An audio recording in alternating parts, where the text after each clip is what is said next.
Okay, everybody, welcome to Giant Challenge 2023. I think I've got a small problem already.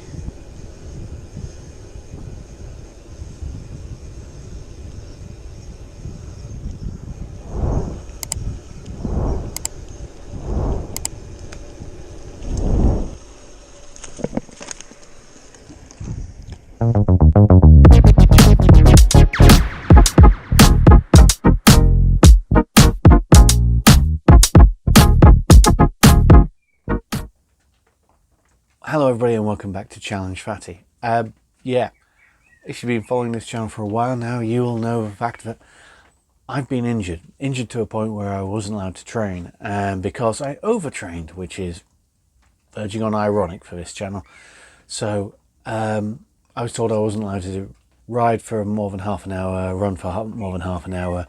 I was told to take as much rest as possible, don't stand too much, don't sit too much, don't carry anything heavy, and basically take it easy. And as a result, I wasn't allowed to do an event on the 24th of June, which was cycling from coast to coast in a day for cyclists fighting cancer.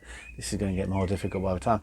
I'm going to have to do a blooper reel just for me saying cyclists fighting cancer.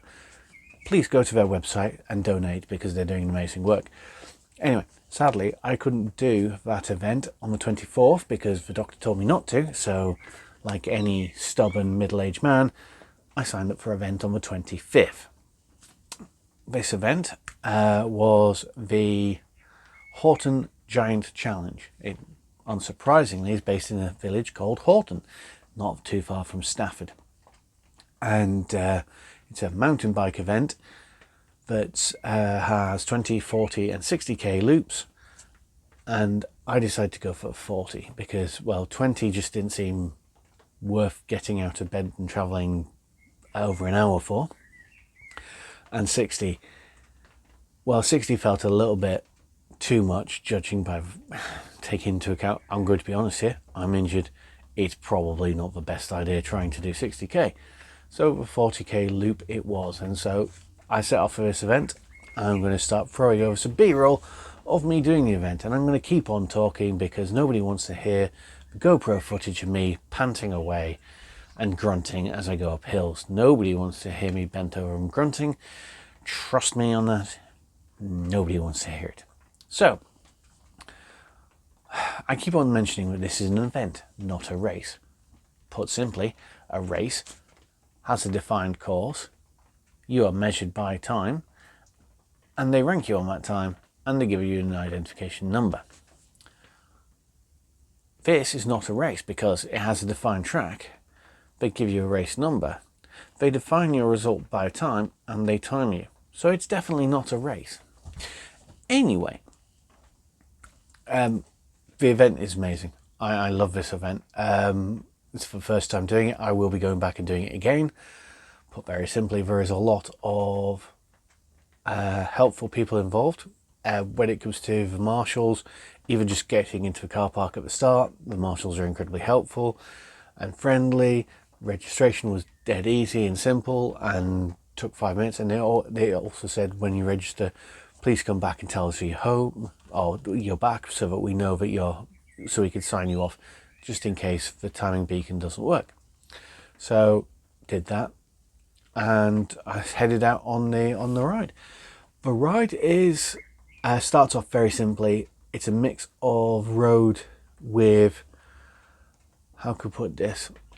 It's road sections and semi-technical off-road sections.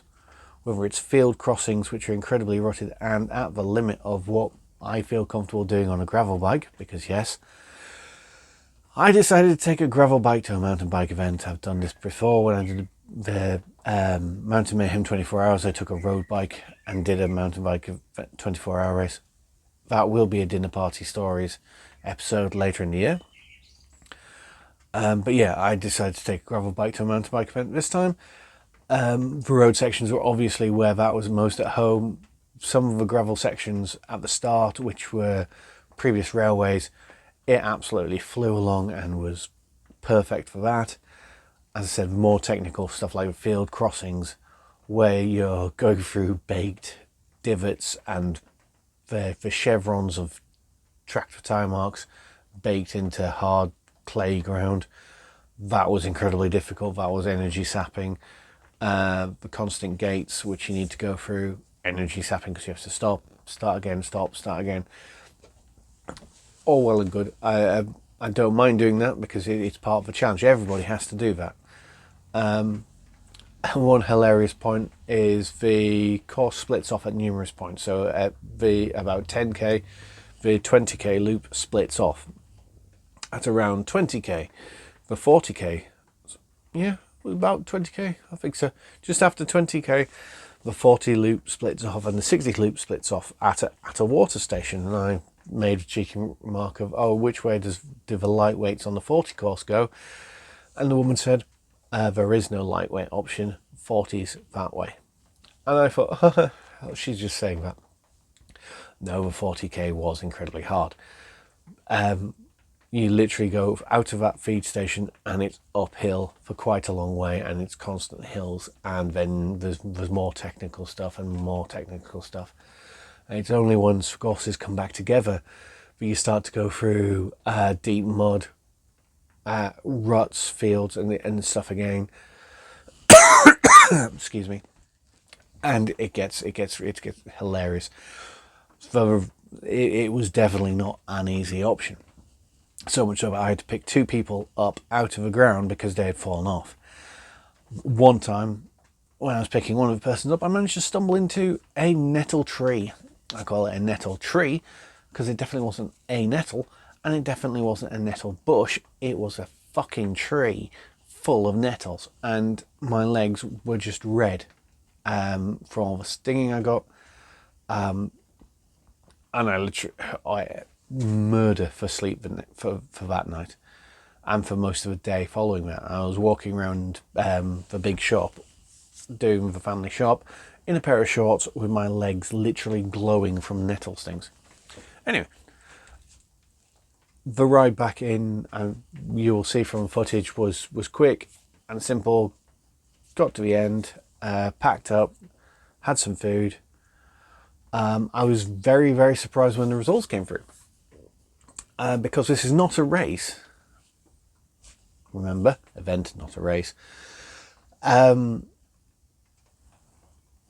definitely did not come fourth in this race, even though results say ranking fourth. It's not a race, so it doesn't matter. It doesn't matter if I came fourth out of 28 people while injured and on a bike I'm not used to, at an event I've never been to. I'm quite happy with that, by the way. I'm quite happy coming fourth. This is the first time I've ever been in the first half or top 5 of an event outside of team events and outside of karting for the last 2 decades.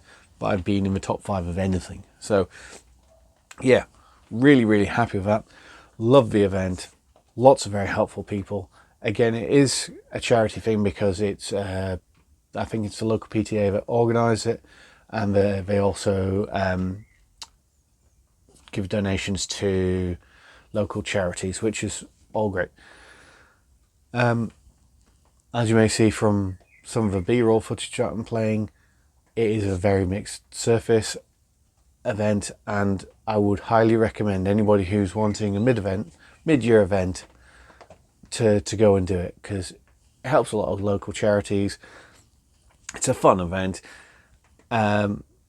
Also, the aid stations are really nice. Local products, love them to bits. Yeah, so that was the giant challenge. Cough.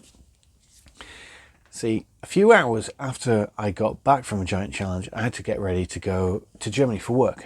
And fortunately, I've managed to pick up flight flu.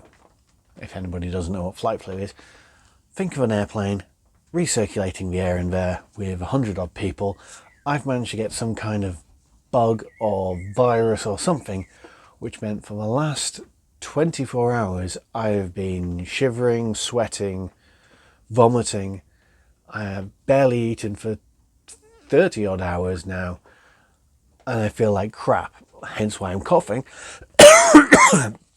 And speaking for 10 minutes into this isn't helping. So if you don't mind, I'm going to leave it there, and I will see you in the next episode.